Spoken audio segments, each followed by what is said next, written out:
They say no one really knew the story of Lieutenant Desroches. He died last year at the Battle of Hamburgen, only 2 months after his wedding. Some said it was suicide, others called it heroism. But the truth, as always, lives somewhere between honor and despair. Desroches was not a man of grand words. He was a quiet soldier, a thinker trapped in the body of a warrior. Those who knew him said he spent his nights reading philosophy instead of drinking with his men. They said he believed life had meaning only when lived for something greater. But philosophy is a fragile thing when tested by war. At 14, Desroches joined the French army. He was so young that his rifle was too heavy for his shoulders, and his comrades had to convince the captain to have the weapon shortened by 6 inches. But the boy with the soft voice and quick eyes endured. He fought through the mud of Flanders and the frozen fields of Hagenau. While others cursed their luck, Desroches studied maps, languages, and the art of war. He grew into a fine soldier, calm under fire, brave to a fault. Yet he never seemed proud of his victories. Then came the day that changed everything. The day he met the Prussian saber at Bergheim. It was a brutal fight. Desroches led a bayonet charge through the smoke, shouting orders that cut through the chaos. He was nearly at the enemy line when a flash of steel sliced across his face. The wound was deep and ugly, tearing from his forehead down to his cheek. He fell but lived. His comrades carried him away, blood soaking his coat. In the hospital at Metz, surgeons whispered that if he survived, he would lose his mind. Months passed in darkness and pain. He was blind for weeks, wrapped in bandages, barely able to breathe. When he finally saw again, it was through one swollen eye. But Desroches did not lose his mind. Instead, he lost something else, his peace. Every morning, he sat beneath the lime trees by the Moselle River. His head was wrapped in black silk. Passers-by would nod or whisper. Women pitied him, soldiers saluted him. Yet he took comfort in none of it. He watched the river flow, the sunlight breaking on its surface, the distant Vosges mountains rising blue against the sky. He told himself that as long as the river ran, France would endure, and so must he. One summer morning, 2 women sat beside him. One was elderly, her hands marked by years of embroidery. The other was young, quiet, and graceful. Her name was Emilie.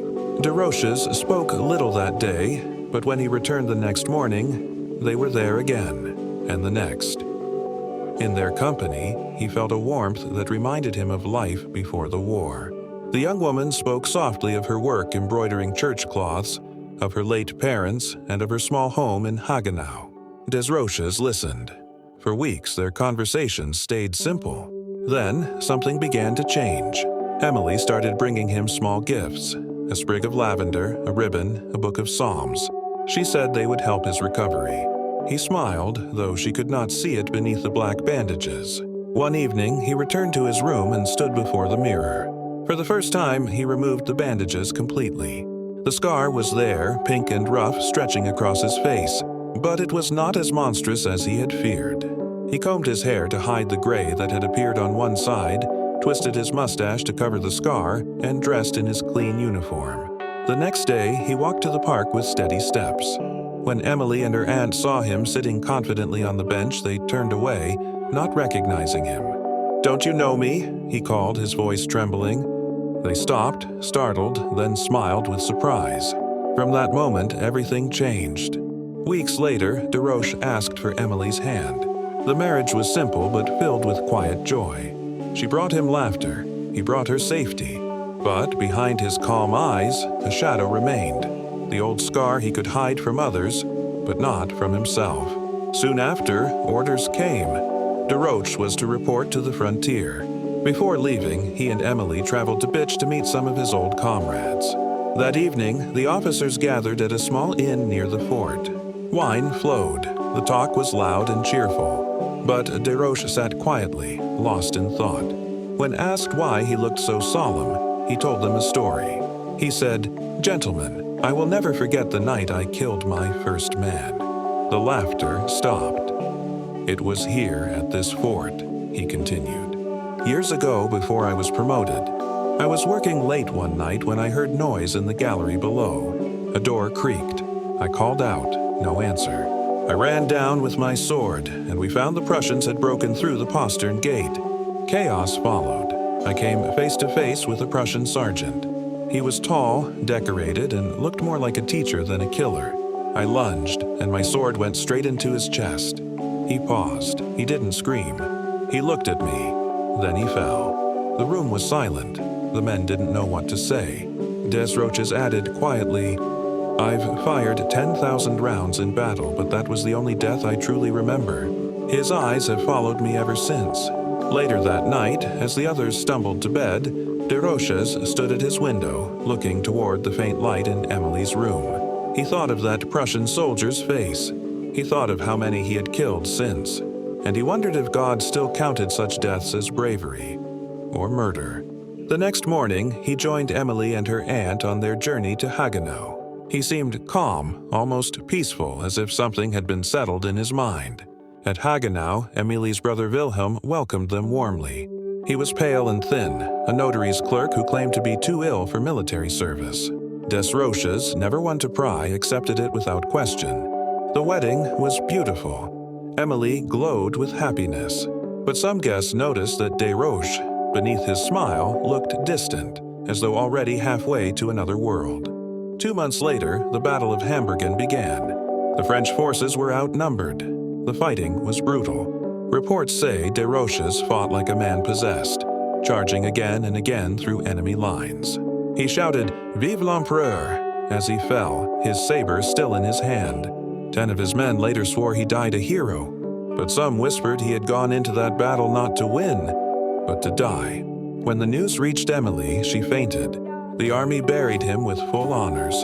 On his grave they wrote, "He died defending France." But the debate did not end there. In the town of Bitch, a few weeks later, 3 men sat discussing his death. Arthur, a philosopher, a doctor, and the local priest. Arthur said, "If Desroches went into battle knowing he would die, isn't that suicide?" The doctor disagreed. He died fighting for his country. "That's courage, not despair." Arthur shook his head. He was tired of life.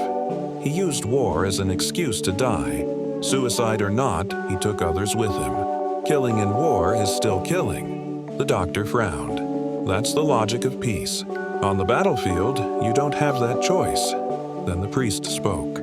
"Gentlemen, you are both right and both wrong. I knew Desroches. He was a good man, but a tormented one. He believed he could make his death useful to others. In that, he was neither coward nor hero, only human." The priest told them how Desroches had once confided in him that he no longer feared death, but feared living without purpose. "He said to me," the priest recalled, "Father, I'm not afraid to die. I'm afraid to live pointlessly." The doctor leaned forward. "Then perhaps it was fate." The priest smiled sadly, "Perhaps, but fate only leads where conscience allows it." He paused, then added softly, "Desroches did not die to escape life. He died because he believed his death could still serve it." Years passed. Emilie never remarried. She kept her husband's saber above her fireplace and lit a candle every night. Some say she still went to the park by the Moselle whenever she visited Metz, sitting on the same bench where they first met. She would watch the sunlight on the river, her fingers tracing the scar on the handle of the sword, as if touching the mark that had shaped both their lives. People who passed by often saw her there and wondered what she was waiting for. Perhaps she was waiting for peace, his or her own. No one ever truly knew. As for Lieutenant Desroches, his story became something soldiers whispered over campfires. Some said he was a hero who died shouting for France. Others said he was a man who used battle to end his pain. But those who understand the burden of war know the truth is rarely simple. A man can love life and still walk willingly into death if he believes it will make meaning of the suffering he carries. Maybe Desroches didn't seek death, maybe he sought forgiveness. And on that field, amid fire and chaos, perhaps he finally found it. He was seen smiling as he fell. Whether that was victory or release, only God knows. And perhaps in the end that is enough. Because Desroches was not a man who feared death. He feared living without honor. He fought for a country, but died for peace. And sometimes that is the hardest battle of all.